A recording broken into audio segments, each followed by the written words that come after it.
ดใสเมตตาไหลหลั่งสานสายลึกผิววิววีดไม่ไหวประหลอกผิวสายคืนชีวิตใหม่เมตตาเมื่อมองเกลียวคืนฉันยืนกระซิบวอนสั่ง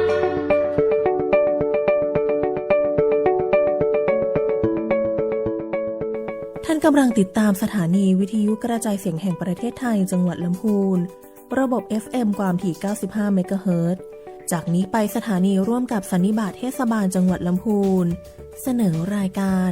ฮัลโหลเทศบาลค่ะ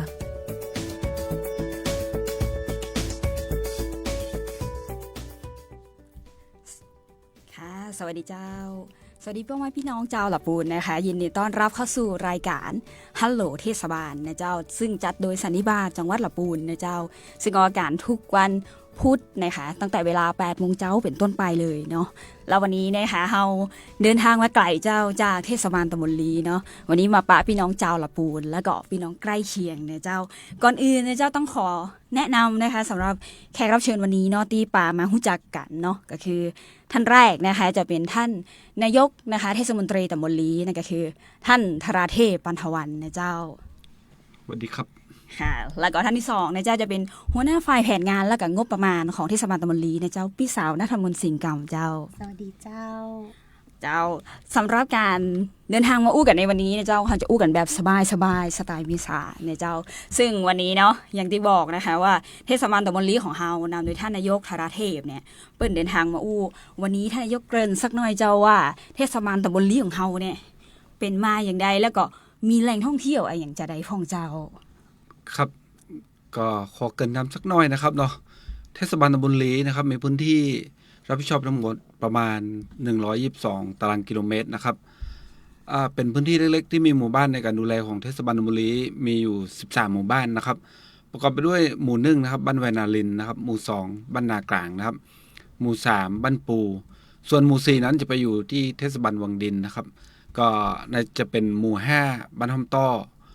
นะครับแล้วก็หมู่7นะครับบ้านป่าหกหมู่8บ้านม่วงสมปีนะครับหมู่9บ้านปวงคำนะครับหมู่10บ้านกลางนะครับหมู่11บ้านโฮงหมู่12บ้านใหม่ศรีวิไลแล้วก็หมู่13ก็จะเป็นบ้านแพทย์หนองห้าแล้วก็บ้านสุดท้ายนั้น2บ้านนะครับเนาะก็จะเป็นหมู่16บ้านใหม่น้ำผึ้งและหมู่17บ้านผายองนะครับตำบลลีของเรานะครับมีพื้นที่เป็นพื้นที่ราบลุ่มนะครับและมีแม่น้ำลีนะครับเนาะไหลผ่านใจกลางตำบลนะครับแล้วการเพาะปลูกนะครับก็จะมีปลูกลำไยข้าวมันอะลูข้าวโพดหอมนะครับประมาณ1ส่วนของพื้นที่ทั้งหมดของตำบลนะครับเนาะแม่น้ำนะครับก็จะไหลลงมาสู่ที่ตำบลลีมีอยู่3เส้นทางนะครับคือเส้นทางแม่น้ำลีซึ่งไหลลงมาจากอำเภอทุ่งหัวช้าง2นะครับจะไหลลงมาจากอุทยานแห่งชาติดอยจงนะครับ3นะครับก็จะไหลมาจากตำบลแม่แตะตำบลนาทรายนะครับแม่น้ำแม่แตะนะครับจะไหลลงมาศูนย์รวมกันที่สมแม่แตะที่ตำบลลีเฮานะครับเจ้าก็อย่างที่บอกเนาะว่าการดูแลนะคะอย่างที่บอกเทศบาลตำบลลีดูแลตั้งถึง13หมู่บ้านการดูแลเนี่ยค่อนข้างที่จะเป็นพื้นที่ที่ค่อนข้างกว้างและค่อนข้างใหญ่ส่วนหนึ่งเนาะของตำบลลีถ้าอันต้องขอถามในส่วนของหัวหน้าฝ่ายแผนงานของเราก็คือพี่สาวณัฐมนต์เนาะว่าการดูแลการจัดการของการวางแผนของหลังบ้านเนี่ยนะเจ้าของเทศบาลเป็นจะได้พ่องเจ้าเบเจ้าความท้าทายคือการบริหารจัดการทรัพยากรที่มีอยู่อย่างจำกัดนะเจ้าเพื่อเกิดประโยชน์สูงสุดนะเจ้างบประมาณมีจำกัดแต่ความต้องการของพี่น้องพ่อแม่พี่น้องบ้านเฮานะเจ้ามีหลากหลายนะเจ้าดังนั้นหัวใจสำคัญที่ท่านนายกธราเทพปันทวันเน้นย้ำกับทีมงานเสมอคือการ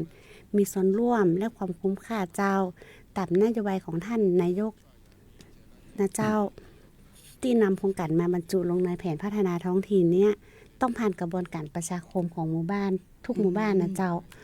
ซึ่งที่ผ่านมาอาทิตย์ที่ผ่านมานะเจ้าเฮาก็ได้ลงพื้นที่ทั้ง13หมู่บ้านนะเจ้าเพื่อรับฟังปัญหาความต้องการของพ่อแม่พี่น้องนะเจ้าเพื่อจะได้เอาโครงการที่เป็นความต้องการของพ่อแม่พี่น้องจริงๆมาเข้าในโครงการเนาะเจ้า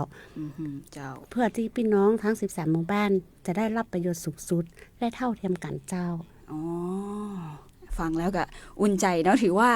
การดูแลการจัดการเนี่ยของเทศบาลตำบลลีเนี่ยเฮาเอาเสียงของพี่น้องประชาชนเนี่ยเป็นหลักเนาะก็คือเน้นในส่วนของระบอบประชาธิปไตยของเฮา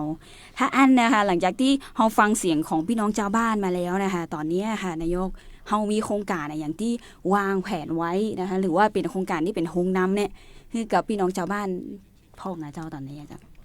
ตอนนี้นะครับเทศบาลตำบลลีเฮานะครับกำลังพัฒนาขึ้นเป็นเมืองน่าอยู่และเป็นเมืองท่องเที่ยวเชิงวัฒนธรรมนะครับเพื่อให้แขกบ้านแขกเมืองที่มาเยือนนะครับรู้สึกประทับใจและอยากเป้งมาแห่มนะครับนอกจากวิถีเกษตรแล้วที่เฮายังเด่นเรื่องพลังศรัทธานะครับเนาะครับตำบลลีเฮานะครับมีวัดวาอารามตึงมดตึงเสี่ยงครับ12วัดนะครับและพุทธสถานแห่ม1แห่งนะครับที่เป็นที่พึ่งทางใจของชาวบ้านนะครับก็บอกว่าจะเป็นวัดมโนวงศารามนะครับวัดอมรวันม่วงสมปีนะครับวัดพวงคำนะครับวัดบันโฮงวัดนากางนะครับแล้วก็วัดบันแวนวัดหลวงเก่านะครับวัดบันปูวัดบันใหม่ศรีวิไลนะครับวัดสันโปงวัดป่าฮกและพุทธสถานพระธาตุจอมคำนะครับหรือวงเล็บที่เปิ้นเรียกกันว่าห้วยยาพันนะครับ ทุกวัดมีประวัติศาสตร์และมีสถาปัตยกรรมที่งดงามแตกต่างกันออกไปนะครับใครที่ชอบทำบุญหรือชอบถ่ายภาพวัดสวยๆนะครับก็แนะนำเพื่อมาที่ตำบลลีเฮานะครับก็จะได้บุญนะครับเนาะครบมากกว่า9วัดเลยนะครับครับนับว่าเป็นมงคลชีวิตขนาดนะครับ แม่ละเจ้าอย่างที่บอกเนาะว่าเทศบาลตำบลลีเฮาเนี่ยถ้าคนต่างนอกที่บอกรู้จักเนี่ยเปิ้นก็จะมองแล้วว่าเทศบาลตำบลลีเนี่ยเป็นเทศบาลเล็กๆเป็นเมืองเล็กๆแต่ว่าวัดวาอารามเฮาเนี่ยมีนักถึง12ตีและก็แห่ง1พุทธสถานสำหรับใครเนาะบอกว่าจะเป็นพี่น้องเจ้าละปูนหรือว่าพี่น้องใกล้เคียงนะคะที่สนใจอยากจะไปทำบุญ9วัดนี่เฮามีมากกว่า9วัดเลยเนาะและแห่ง1พุทธสถานถือว่าเป็นสถาปัตยกรรมเนาะที่โดดเด่นและก็บ่เหมือนใครโดยเนอะเพราะว่าถ้าดูจาก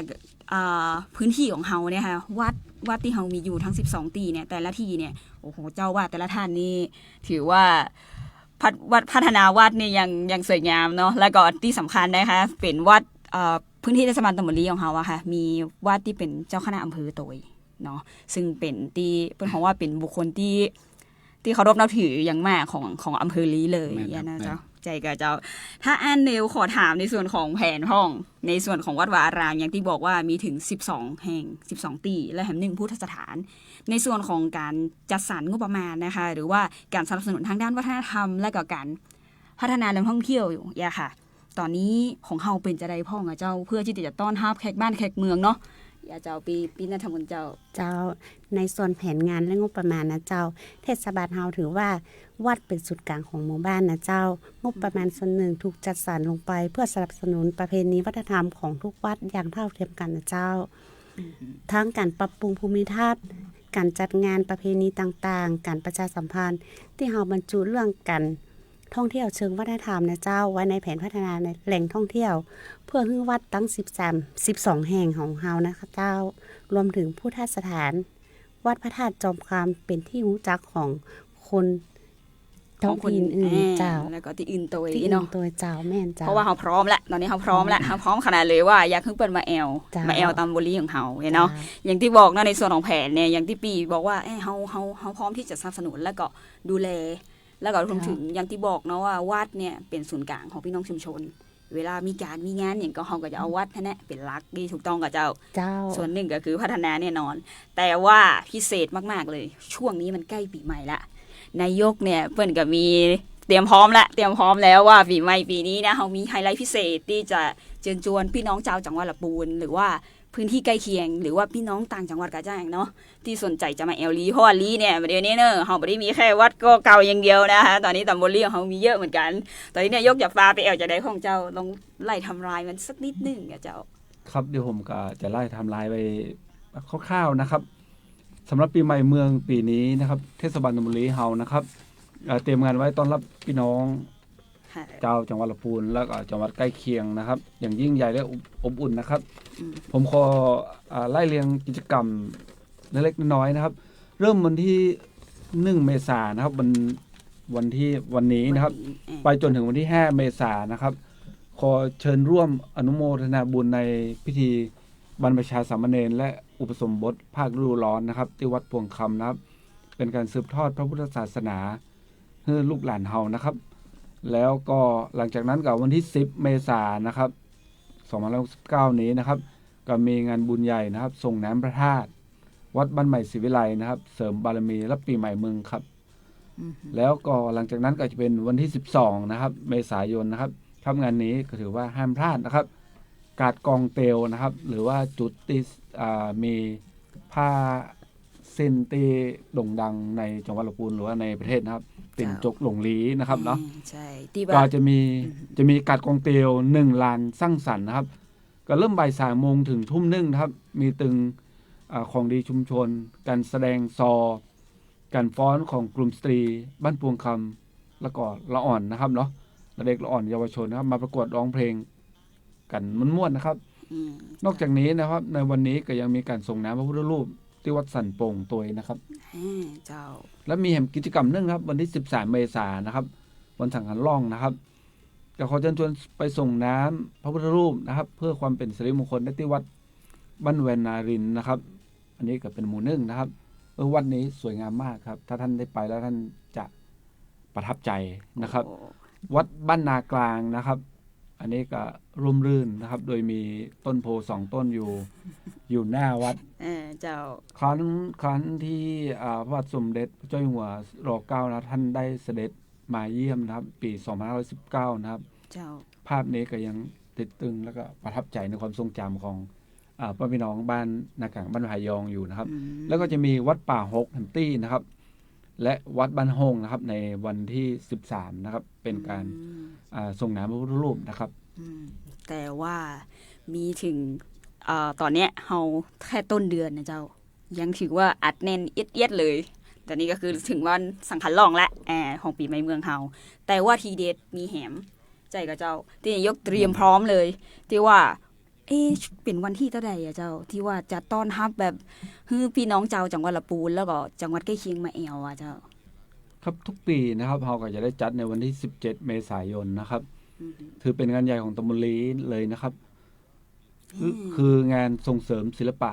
วัฒนธรรมและภูมิปัญญาท้องถิ่นนะครับเราจะมีพิธีส่งน้ำพระนะครับรดน้ำดำหัวพระสังฆาธิการนะครับเจ้าคณะอำเภอลีพระครูอินทวุฒิคุณนะครับณวัดบ้านกลางนะครับไฮไลท์สำคัญนะครับในกิจกรรมตัวนี้นะครับคือการขบวนศิลปะวัฒนธรรมนะครับถึง13 หมู่บ้านนะครับก็จะมีการฟ้อนเล็บนะครับที่เป็นของว่าฟ้อน79เนาะจากแม่บ้านถึง13 หมู่บ้านนะครับมาฟ้อนร่วมกันในงานนะครับเราลองไปพอนะครับว่ามันจะงามตาขนาดไหนนะครับครับนอกจากนี้ก็ยังมีดนตรีพื้นเมืองของผู้สูงอายุนะครับที่เข้าไปร่วมบรรเลงนะครับแล้วก็มีการประกวดมากมายนะมีการประกวดตัดตุงล้านนานะครับอันนี้ก็เยาวชนก็จะเป็นผู้ที่เข้าไปร่วมประกวดนะครับเพื่อส่งเสริมวัฒนธรรมนะครับเนาะและการประกวดร้องเพลงลูกทุ่งนะครับของตึงมิ่งตึงประจายแล้วก็ของตังกลุ่มผู้สูงอายุตัวนะครับในวันนั้นนะครับม่วนกันสั่นเล้าแน่นอนนะครับมีทั้งแล้วก็เต้นเนาะเต้นแดนซ์แดนเซอร์พร้อมนะเจ้าครับในวันนั้นก็จะมีการจัดเต็มนะครับมันมีบ้านไหนยอมกันเลยนี่พลาดมาได้นะคะคนตำบลลีเฮาก็ถือว่าแต่ละท่านนี้เตรียมพร้อมกันขนาดเพื่องานนี้โดยเฉพาะเลยนะเจ้าครับอย่างทุกปีนะครับแล้วก็ปิดท้ายนะครับวันที่18 เมษายนครับเราก็จะได้มีไปส่งน้ำพระพุทธรูปโบราณนะครับวัดหลวงเก่านะครับที่ท่านได้เห็นต้นฉ่ำชาที่ท่านว่ามันใหญ่แล้วท่านลองไปดูต้นฉ่ำชาที่เก่าแก่ที่สุดแล้วก็ต้นใหญ่นะครับต้นใหญ่มากนะครับอันนี้หลายร้อยปีนะครับที่วัดหลวงเก่าแล้วมีพระพุทธรูปโอ้ลาย หลายร้อยปีนะครับ ใช่ ที่ประดิษฐานอยู่พระอุโบสถอันงดงามของวัดหลวงเก่านะท่านจะไปเสพบรรยากาศย้อนยุคในสมัยอาจจะเป็นสมัยเก่าๆ500-600 ปีนะครับท่านลองไปดูนะครับแล้วท่านจะเห็นบรรยากาศที่ผมได้บรรยายไว้ในวันนี้นะครับแม่นลักเจ้าแล้วในส่วนของพี่นัทมนต์และเจ้าในส่วนของงานตอนนี้เราเตรียมพร้อมไปถึงไหนแล้วเจ้าในส่วนของเทศบาลตำบลลีของเราเจ้าในส่วนของแผนงานและงบประมาณนะเจ้าเราได้จัดเตรียมสนับสนุนกิจกรรมเหล่านี้อย่างเต็มที่เจ้าเพื่อให้การสืบสานประเพณีที่ดีงามของเราที่สำคัญคือการจัดพื้นที่กัดกองเตียวตัวนะเจ้ากัดกองเตียวบ้านพวงคำนะเจ้ารู้สึกว่าเปิ้นจะมีจัดในทุกวันอาทิตย์นะคะทุกวันอาทิตย์แล้วก็มีวิสาหกิจชุมชนนะเจ้าผ้าสิ้นติ่นจกเนาะเจ้าผ้าสิ้นติ่นจกแล้วก็มีลานกิจกรรมต่างๆเป็นลานวัฒนธรรมอย่างนี้เจ้าในพื้นที่นำสินค้าเพื่อนำสินค้ามาจำหน่ายเนาะเจ้าเนาะพร้อมต้อนรับพ่อแม่พี่น้องของเราเนาะเจ้าอยากให้ทุกท่านมาแอวเนาะเจ้ามาแอวมาสัมผัสวิถีชีวิตของชาวเมืองลี้เนาะค่ะตำบลลี้ของเรานะเจ้าค่ะอย่างที่เขาได้ได้เอ่ยไปเนาะว่าตำบลลี้ของเราเนี่ยอาจจะเป็นตำบลน้อยๆแต่ว่าอย่างที่นายกบอกเนาะว่าเราก็มีต้นสำสาแต่ต้นสำสาเราเนี่ยไม่ได้จมน้ำแต่ต้นสำสาของเราเนี่ยอยู่บนบกเลยแล้วก็ถ่ายรูปกันได้แต่ว่าเป็นอย่างที่บอกเนาะว่าวัดหลวงเก่าเนี่ยเป็นวัดเก่าแก่และมีพระพุทธรูปเก่าที่เปิ้นรักษาเนาะมีประวัติ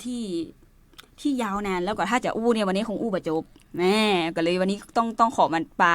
มาแนะนำก่อนว่าเดี๋ยวนี้เนี่ยเฮาตำบลลี่ของเฮาเนี่ยพร้อมละปีใหม่เมืองเนี่ยนะวันนี้วันแรกเลยของต้นเดือนนะคะวันที่1 เมษายนนายกบอกแล้ววันนี้เฮามาออกรายการสบายสไตล์เมษาเฮามาออกรายการแบบสบายสไตล์เมษานะคะก็เลยแบบอยากจะคือเชิญชวนพ่อพี่น้องเนาะตั้งในส่วนของจังหวัดลำพูนแล้วก็ใกล้เคียงว่าปีใหม่ปีนี้ถ้าหากว่าบ่ฮู้ว่าจะไปเอวที่ไหนเจิญที่เทศบาลตำบลลี่ของเฮาที่ตำบลลี่ของเฮาเนาะว่ามีแหมหลายที่เด้อที่ท่านยังไม่ได้ไปแอวนะคะแต่ว่า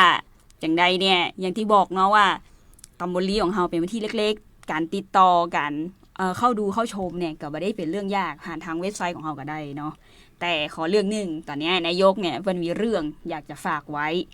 แต่ว่าเป็นกิจกรรมพิเศษที่อยากจะส่งต่อให้กับน้องๆเยาวชนใจกะค่ะที่นายกอยากจะอู้เอ่ยในวันนี้ครับก็ก่อนที่จะเข้าไปสู่การฝากนะครับเนาะผมขอความมั่นใจกับพี่น้องเจ้าตำบลลีนะครับและทีมงานทุกท่านนะครับเนาะครับเพื่อนตำบลลีเฮาในดีขึ้นในทุกๆวันนะครับก็ต้องขอบคุณกำลังใจที่ส่งมานะครับพร้อมคำติชมนะครับเด้อแล้วก็เพื่อนำไปต่อยอดต่อไปนะครับสำหรับท่านไหนที่อยากจะติดตามข่าวสารของเทศบาลตำบลลีนะครับท่านสามารถเข้าไปดูได้ใน Facebook Fanpage นะครับกับพิมพ์คำว่าเทศบาลตำบลลีอำเภอลีจังหวัดลำพูนนะครับเฮามีแอดมินคอยตอบคำถามและลงรูปกิจกรรมให้ท่านได้ชมตลอดนะครับแล้วก็เว็บไซต์ www.li.go.th ครับผมแล้วเบอร์โทรศัพท์ติดต่อนะครับสอบถามได้ที่หมายเลข053 596 520นะครับติดต่อได้ในวันและเวลาราชการเลยนะครับท้ายสุดนี้นะครับผมในนามนายกเทศบาลตำบลลีนะครับเราตัวแทนพี่น้องชาวตำบลลีถึง13หมู่บ้านนะครับขอเชิญชวนทุกท่านนะครับแอลปีใหม่เมืองนะครับลองมาตำบลลีเฮานะครับท่านจะได้เห็นรอยยิ้มแล้วก็ความอบอุ่นในตำบลลีเฮานะครับโอเคได้เจ้าแต่ห้ามลืมนะว่านายกเบียร์อย่างจะฝากให้น้องๆนะจ๊ะเดี๋ยวลืมเนอะเดี๋ยวเอามานี่1 รอบแล้วนะฮะอากาศหน้านี้หายากอยู่เหมือนกันนะฮะ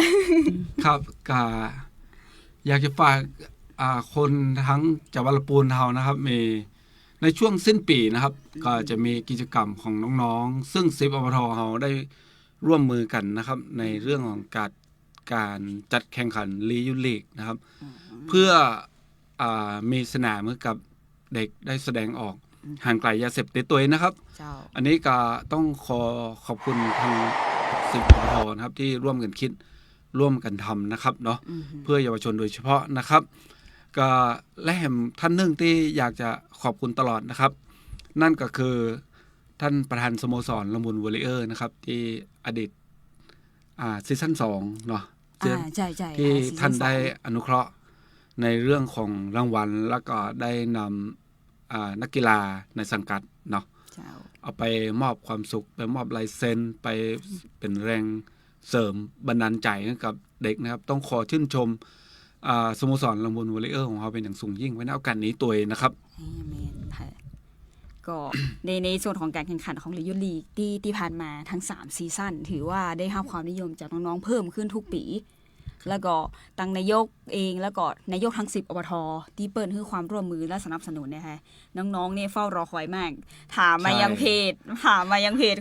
ของลียูลีกตลอดเลยว่าเมื่อใดจะจัดแข่งเนาะอย่างล่าสุดเดี๋ยวเพิ่งจัดแข่งไปเมื่อเดือนพฤศจิกายนที่ผ่านมาเนี่ยค่ะน้องๆนี่โอ้โหสนุกสนานกันขนาดเลยถึง10อบทแข่งกันโอ้สุดยอดมากความสามารถของละออนตำบลลีเฮาอำเภอลีของเฮาเนาะถือว่าบ่น้อยหน้าไข่นะคะเก่งๆกันทั้งนั้นเลยถือว่ามีดาวซันโวเกิดใหม่ตัวใช่ไหมคะแม่นครับมีตัวแทนที่ส่งเข้าตัวจังหวัดตัวแล้วเดี๋ยวน้องนุ่นลองบอกว่าถ้า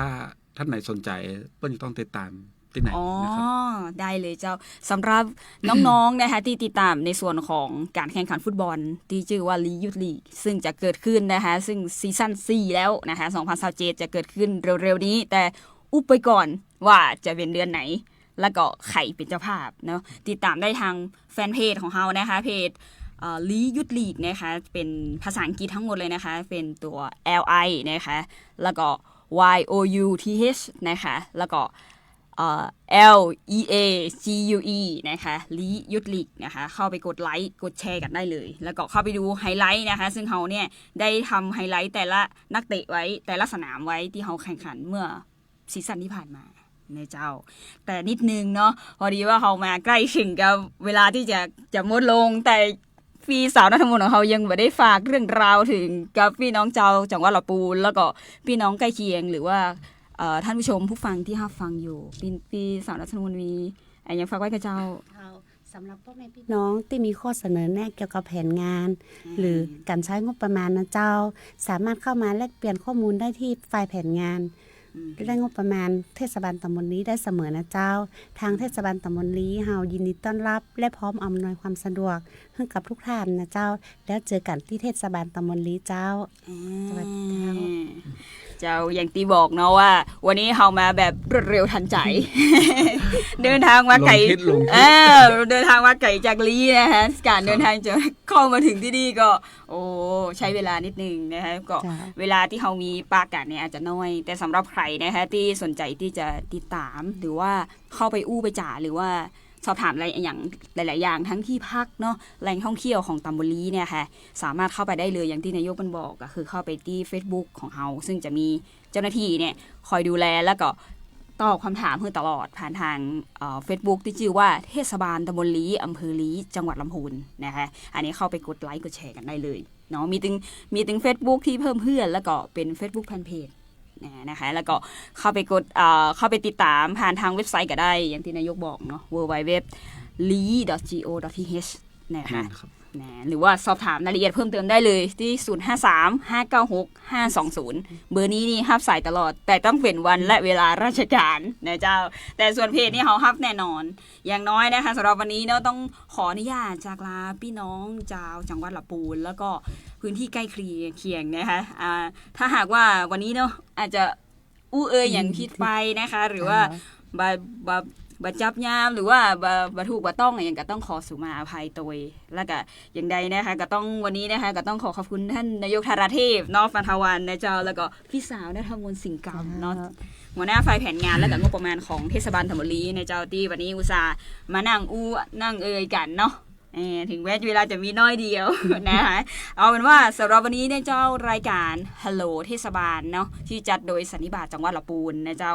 หมดเวลาลงแล้วเนาะยังใดก็ต้องขอจากลาไปก่อนนะคะสำหรับวันนี้ขอบคุณและสวัสดีเจ้า